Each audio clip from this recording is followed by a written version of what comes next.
What we need to consider is impact versus flexibility.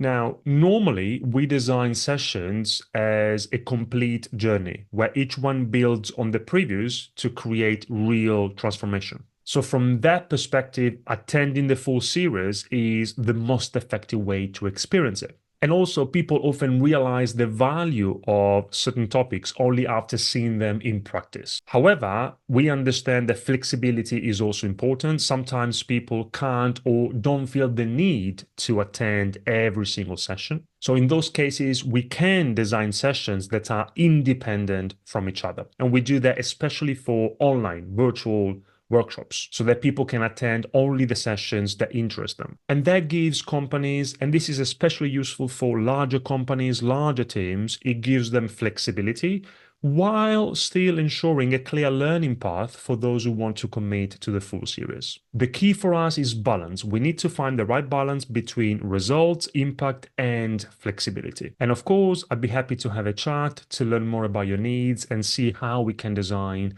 the best format for you.